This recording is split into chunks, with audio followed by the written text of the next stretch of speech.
When Sarah looked at me that evening, her eyes carried both defiance and a strange calmness that unsettled me. I had asked her a simple question, why she was dressed up and where she was going. She sighed as if I were a burden and snapped, "It's just dinner with my ex." Daniel, stop being jealous. The word stung more than she realized. Jealous? That wasn't the right word. It was betrayal disguised under the excuse of just dinner. We had been married for 8 years, and trust was supposed to be the foundation of our relationship. I remembered the vows we had exchanged, the dreams we had built together, and the sacrifices I had made to keep our life stable. But now here she was casually telling me she would spend the evening with a man she once loved. I wanted to believe her, but the dismissive tone, the lack of reassurance, and the way she brushed past me like I was insignificant told a different story. That night felt endless. I sat in the living room staring at the muted television, waiting for her to return. Every sound outside, the screech of tires, the closing of a car door, made my pulse race. Around midnight, Sarah walked in. Her perfume lingered longer than usual. Her lipstick faintly smudged, and she avoided my eyes as she mumbled something about being tired. I didn't press further. I simply nodded. But inside, a storm raged. I didn't sleep. Couldn't. Her words replayed in my head. Stop being jealous. Jealousy wasn't my problem. It was respect. She had trampled on it, laughed at it, and treated it as if it were an obstacle to her freedom. I decided that night something had to change. The next morning, Sarah woke up late, rushing to get ready for work. She grabbed her handbag, kissed me on the cheek mechanically, and hurried to the front door. But when she pushed her key into the lock, it refused to turn. She tried again, her brows furrowing, confusion turning into panic. I stood behind her, calm and collected. She glanced back at me, her eyes wide. Why isn't this working? Did something happen? I folded my arms, my voice steady but cold. Yes, Sarah. Something happened last night. Sarah froze at the door, the reality of my words sinking in. She tried the key again, twisting it with desperate force, as if sheer willpower could undo what had already been decided. Her hands trembled, and finally she turned to me. Ethan, what is this? What did you do? I took a slow breath, keeping my voice even. I changed the locks. Sarah, you walked out of this house yesterday as my wife, but you came back as someone I can't recognize anymore. This isn't just about dinner with your ex. It's about the trust you shattered with those 4 careless words. Her eyes filled with disbelief. You can't be serious. You're blowing this out of proportion. It was just dinner, nothing else. You're overreacting.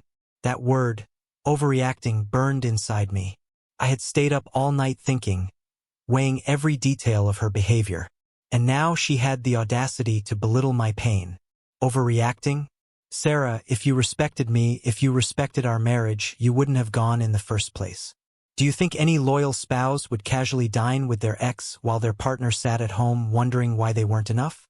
For a moment, silence stretched between us. Her lips quivered, but no words came. She finally dropped her gaze and whispered, Ethan, I didn't mean to hurt you.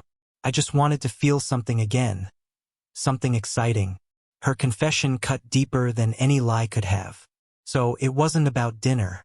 It was about you chasing the thrill of something forbidden, leaving me with nothing but doubt and humiliation.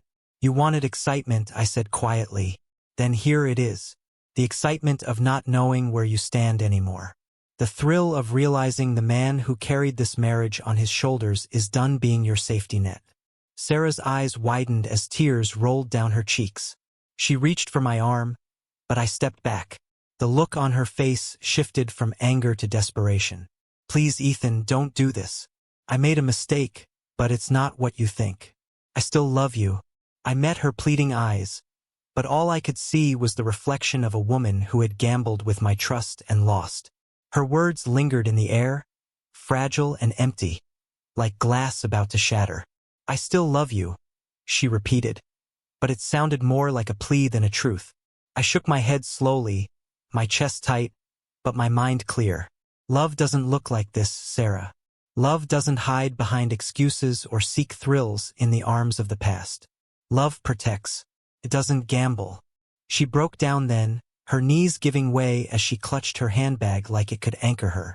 I stood silently, watching the woman I had built a life with crumble at my doorstep. The same doorstep where she once stood radiant in her wedding dress, vowing loyalty. The cruel irony wasn't lost on me. I turned away, walking toward the kitchen as her sobs filled the hallway. Part of me wanted to comfort her, to pull her into my arms and erase the night before.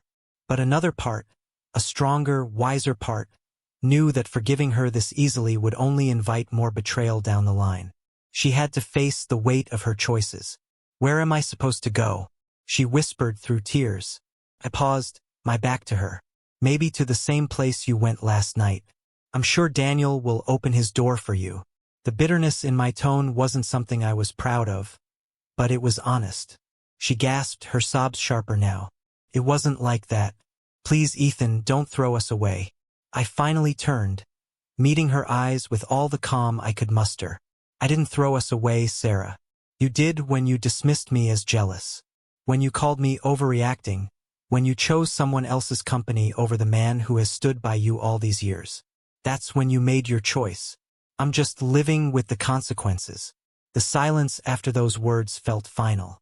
She slowly rose to her feet, her face streaked with mascara and regret. For the first time, she looked small. Not because I had made her so, but because her lies had stripped her of the dignity she once carried. As she walked away down the driveway, clutching her handbag like it was her last possession, I didn't feel triumph. I felt something sharper, something cleaner.